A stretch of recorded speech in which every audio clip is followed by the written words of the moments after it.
Politics may seem like a reality TV show these days, and an op-ed in the New York Times claims we should get used to it. The article claims we need to take candidates like former reality star Spencer Pratt seriously. He seems to be gaining ground in the LA mayor's race for his aggressive approach. He reposted an AI video supporting his campaign full of violent imagery featuring Kamala Harris, Gavin Newsom, and incumbent Mayor Karen Bass, who's concerned about his approach. Take a look. What do you make of his campaign and much of it now relying on AI? I think it's a very dangerous trend. One, because it is absolutely 150% fiction.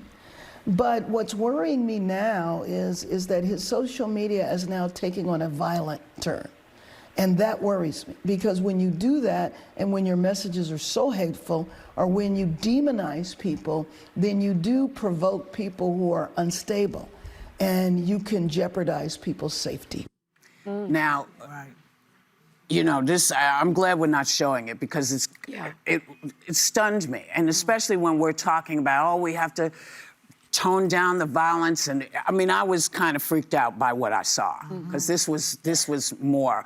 But I mean, people are asking, are we going to see more celebrities and reality stars like Pratt getting into politics?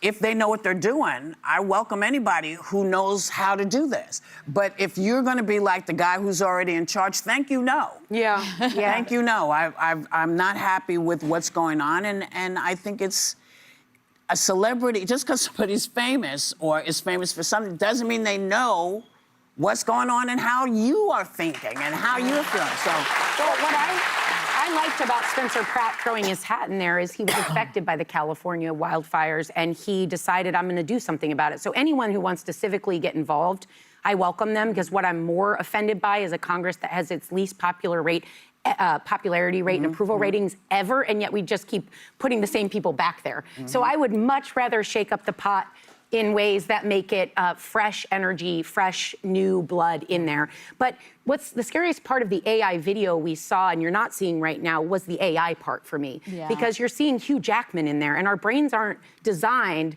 to say, oh, that's not really Hugh Jackman saying these things. And he didn't agree to it either. And he didn't agree to his likeness being used Vice President Harris. Well, it's AI slop. It's all AI. Yeah, it was all this created. But why him?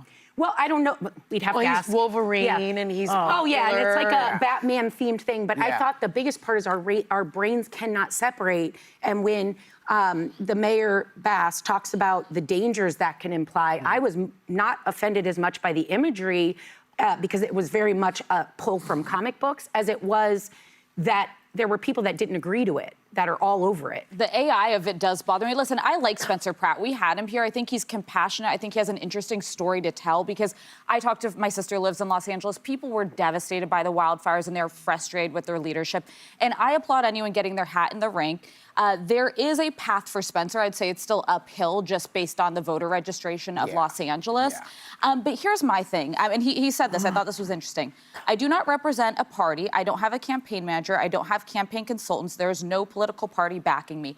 I'm all for the viral approach if it's pushing forward a message and solutions for the people. I think introducing AI into campaigns in general is super dangerous. I think it can be incredibly misleading. It makes people think, to Sarah's point, there's endorsements that aren't taking place. The nature of it, I was shocked to see so many people applauding it. I was like, this is the lowest hanging fruit. We're throwing tomatoes at like Democratic politicians we don't like do a little better. So something I think that we've learned is, I believe there's a path he could get elected, but getting elected is the easy part of the job.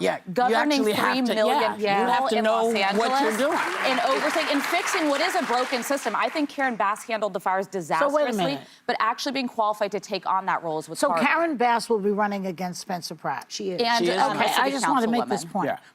So Karen Bass has a JFK Profile and Courage Award. She navigated California through the worst economic crisis since the Depression.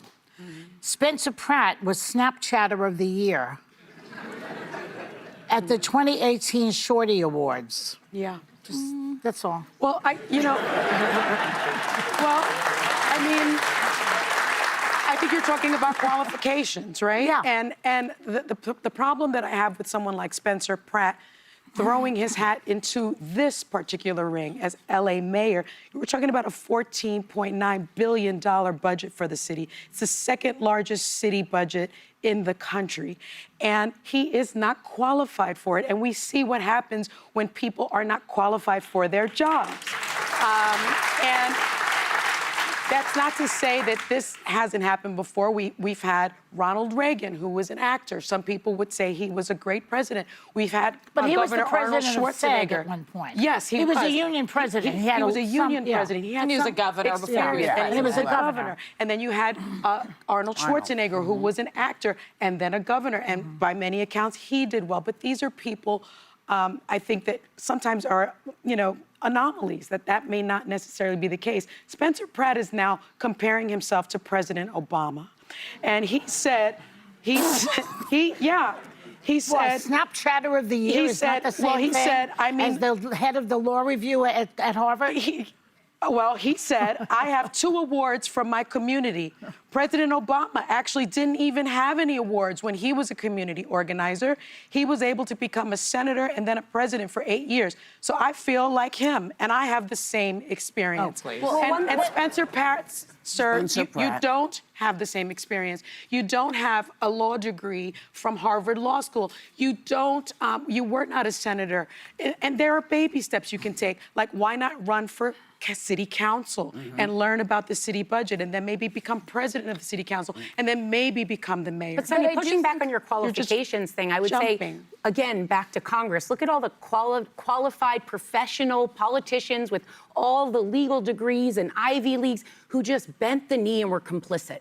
I'd much rather have someone with less qualifications and more like chutzpah getting in there than that. So that he's also a liar because he's a registered Republican and he's running saying that he has no party affiliation, and that's just also not true.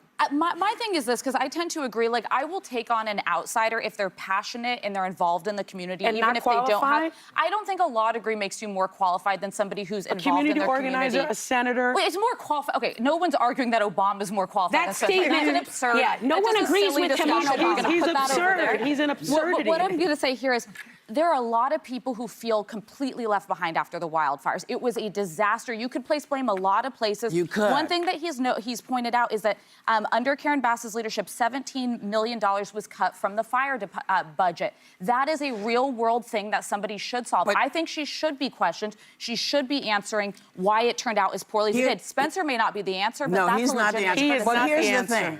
Nobody, they have bitched about these wildfires as long as I've lived in California. It's always been a problem.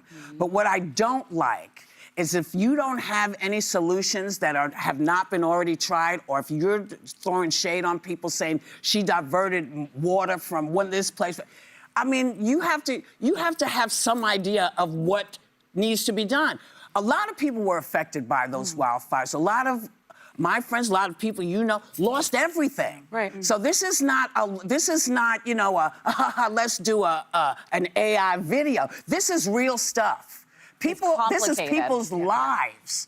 And so before you're passing judgment, you need to be able to tell people what you have to offer. Spencer.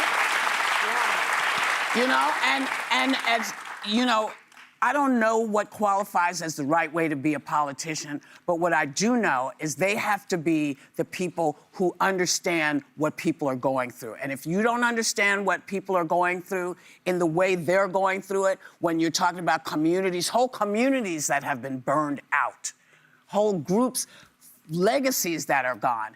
It's more than just this. It's all these things. You got to be prepared for a lot more stuff than I think you. It is a really hard job. And in California, particularly. In particular. And we got homeless issues. We're having it all over the country. We're having these issues all over the country. So maybe, perhaps, if we could get Washington to stop cutting budgets, maybe we could get money. Maybe we could get the money to take care of it. I see it. The right mayor can do something. You know, people talked about Mayor Mondani's qualifications, but he was on the city council first. He was also a community organizer, and he actually just balanced New York City's budget. It was No, we have a budget shortfall. Or rather, we have a budget, but it was $12 billion, and now it's zero. So he is doing the work, but he also had more qualifications He just declared a budget than this guy. We need some more help here in New York too. Don't get me started on the traffic, okay? And the potholes. And all of the potholes. Okay, I don't mind the potholes, but I mind that you take 5 lanes of driving. Not just the bike. It's not just the bikes, because what happens now is people double park. So now you're down to 1 lane, and giant trucks trying to get. I mean, you're getting around like there's a lot to. This is a city, baby. This is what happens in cities. It's a tough job. I don't know if you're prepared. We'll find out.